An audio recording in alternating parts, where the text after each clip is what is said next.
विविध संघटना, व्यापारी बांधव, सर्व घटक, शेतकरी बांधव, त्याचबरोबर सर्व कामगार, सर्व शासकीय अधिकारी, पदाधिकारी, सर्व जनता, बंधू भगिनी, महिला वर्ग, विद्यार्थी वर्ग मोठ्या संख्येने या ठिकाणी या आंदोलनाला पाठिंबा गेली 10 दिवस झाले देत आहेत.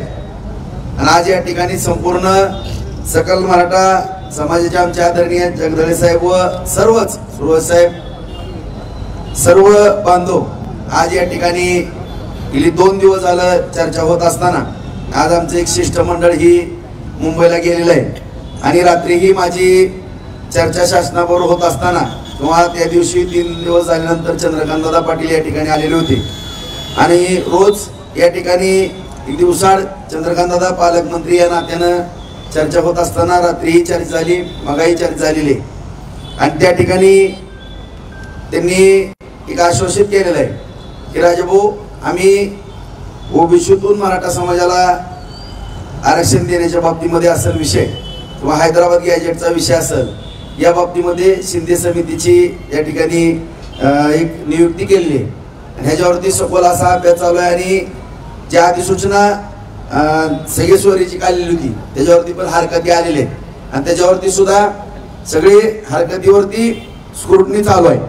आणि याला आपल्याला पण माहिती आहे की आपणही या विधानसभेचं विधानसभा सदस्य म्हणून काम करताय, आपल्याला या सर्व गोष्टी ज्ञात आहेत. त्यामुळे या ठिकाणी काही विलंब लागणार आहे. आणि त्याच पद्धतीची सर्व उपोषणकर्ते असतील किंवा आंदोलनकर्ते असेल, या पद्धतीने आम्ही सर्वांना समजून सांगण्याचा प्रयत्न करतोय. आपल्यालाही आम्ही सांगू इच्छितो की आपलं आंदोलन स्थगित करावं. आणि या ठिकाणी ज्या काही मागण्या आहेत आपल्या वसतिगृहाच्या बाबतीमधल्या आणि मुलांच्या बाबतीमध्ये मोफत शिक्षणाच्या, या बाबतीमध्ये आपण स्वतः येऊन, मी आपल्याबरोबर माननीय मुख्यमंत्री आणि दोन्ही उपमुख्यमंत्र्यांकडे स्वतः येतो आणि त्या ठिकाणी बैठक लावून या बाबतीमध्ये सकारात्मक निर्णय होईल या दृष्टिकोनातून आपण प्रयत्न करू. अशा पद्धतीचं त्यांच्याबरोबर चर्चा झाल्यानंतर आणि सर्व सकल मराठा समाज बांधव या ठिकाणी सर्वांनी या ठिकाणी एक चर्चा केल्यानंतर आणि सर्व समाजाच्या वतीनं मला या ठिकाणी सांगण्यात आलं की या ठिकाणी आपण गेली 10 दिवस झालं हे आंदोलन सुरू आहे, याला स्थगिती द्यावी. अशा पद्धतीचं मला काही समाज बांधवांनी सूचना केल्याप्रमाणे आज या ठिकाणी तूर्त आपण हे आंदोलन या ठिकाणी स्थगित करतोय. आणि भविष्यकाळातली पुढची दिशा सर्व समाज बांधवांना एकत्रित करून या ठिकाणी घेण्याचा आम्ही निश्चितपणे भविष्यात प्रयत्न करू. आणि या ठिकाणी आपण सर्वच या ठिकाणी बार्शीतील असतील किंवा संपूर्ण राज्यातील मराठा समाज बांधवांनी पाहिलं बांधवांनी या ठिकाणी मी पोटतिडकीनं विशेष अधिवेशन घ्यावं ही मागणी करत असताना सत्ताधारी असतील किंवा विरोधी पक्ष असेल किंवा 288 पैकी एकमेव आमदारांनी ही भूमिका मांडली माझ्या समाज बांधवांकरता. या ठिकाणी भविष्य काळामध्ये सुद्धा आज आपल्या या माध्यमांच्या ह्याच्यातून मी आपल्या सर्वांना एक विनंतीपूर्वक संदेश देऊ इच्छितो की आपला जो प्रश्न आहे हा विधानसभेमध्येच विशेष अधिवेशन घेतल्याशिवाय सुटणार नाही.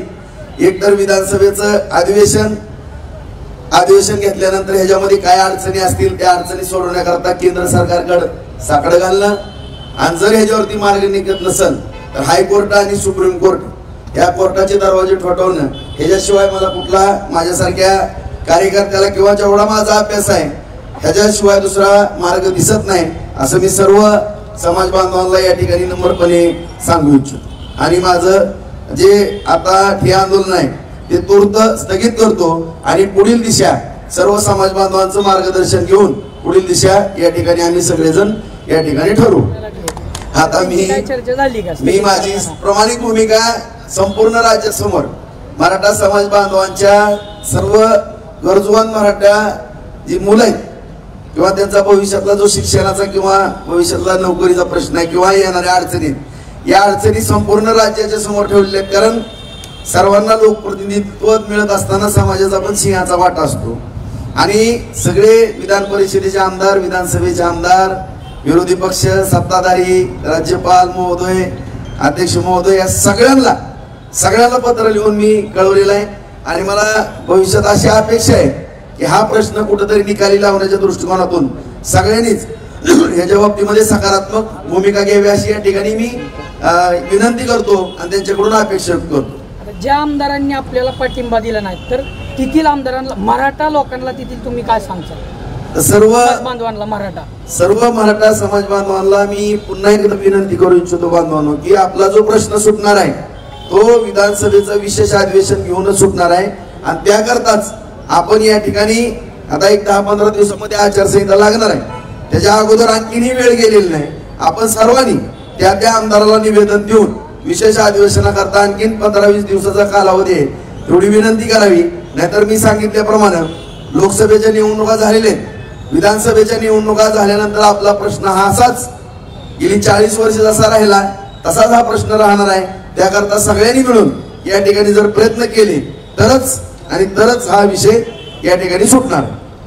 पोलीस भरतीसाठी अनेक जण प्रयत्न करतात, त्यासाठी तुम्हाला हजारो विद्यार्थी निकाल भेटलेले आहेत, पण शासनाकडून असा काय ठोस आले का त्याच्यावरती की आता लवकरात लवकर त्या संदर्भात? त्याची मी काय विनंती केली होती त्याला 9च्या ऐवजी 12,000 आणि डिसेंबरच्या सगळ्या जागांची भरती करण्याचं त्यांनी काल सकारात्मक भूमिका शासनाने दाखवली आहे. आणि आणखीनही मी पुढच्या आठवड्यामध्ये जाऊन पाठपुरावा निश्चितपणाने त्या ठिकाणी करेन.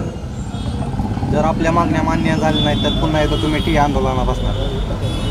हे असंच सातत्यानं चालू राहणार आहे. कारण 40 वर्ष झालं सगळ्यांनीच माझ्या अगोदरच्या थोर व्यक्तिमत्वाने पण आंदोलन केलेले आहेत, उपोषण केलेले आहेत, मोर्चे निघाले आहेत, 58 मोर्चे निघाले आहेत. माझ्या 500च्या आसपास मराठा बांधवांनी सर्वोच्च बलिदान दिलेलं आहे.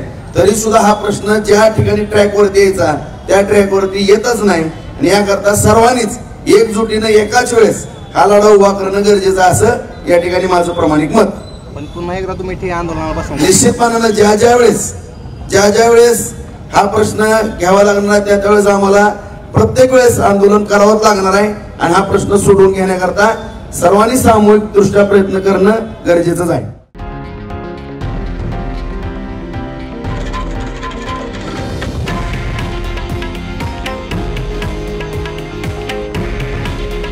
हे आहे देशातील नंबर 1 न्यूज नेटवर्क आणि आपण पाहत आहात TV9 मराठी. काळजी तुमची, हित महाराष्ट्राचं.